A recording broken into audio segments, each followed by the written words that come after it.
2024년 8월 29일 목요일 한국일보 사설을 읽어드리겠습니다.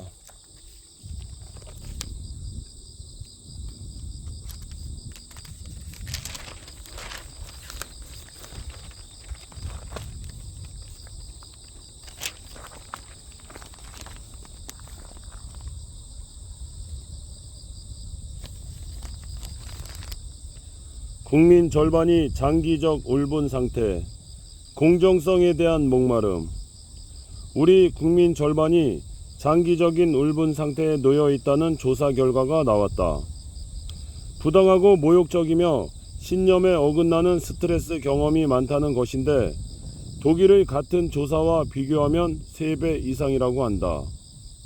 꼭 직접 경험하지 않아도 사회 정치 현안에 국민들은 높은 울분을 느끼고 있었다. 정치권과 정부의 가장 큰 책임감을 느끼고 부끄러워해야 한다. 서울대 보건대학교 유명순 교수 연구팀이 지난 6월 한국 리서치에 의뢰해 설치한 설문조사 결과를 보면 장기적 울분 상태로 평가되는 비율이 49.2%에 이르렀다.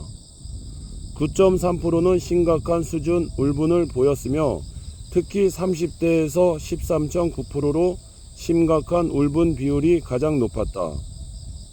자신을 하층으로 인식하는 이들의 장기적 울분 상태는 60%에 이르렀다. 울분은 질병, 사망, 이별과 같은 슬픈 경험보다 공공기관이나 직장, 학교 등에서 부당한 취급, 모욕 혹은 배신의 경험을 크게 좌우됐다.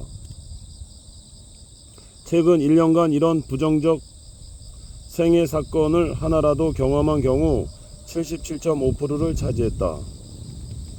나는 기본적으로 세상은 공정하다고 생각한다는 진술에 무려 71.9%가 비동의했다. 사실 현실을 돌아보면 그다지 놀라운 수치라고 보기는 어렵다. 부동산, 교육, 일자리 문제 등에서 계층 간 격차는 골물대로 골맞다. 정치권과 정부는 전혀 신뢰를 받지 못하고 있다. 국민들은 직접 겪지 않은 사회 정치 산안에도 높은 울분을 느낀다고 답했다.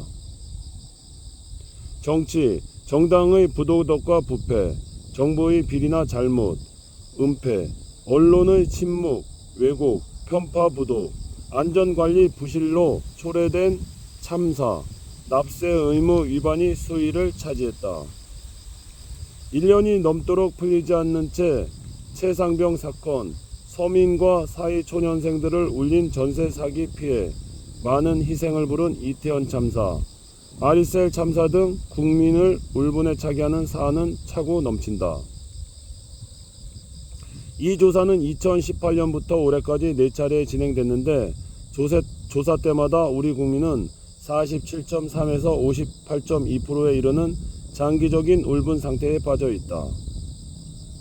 개인이 사회에 겪어보는 부당함이 크다는 뜻이며 이는 결국 제도적인 문제를 방치하고 오히려 불공정 앞장서는 정치권과 정부의 근본적 원인이 있다는 걸 정치인과 정부 인사들은 무겁게 인식해야 한다.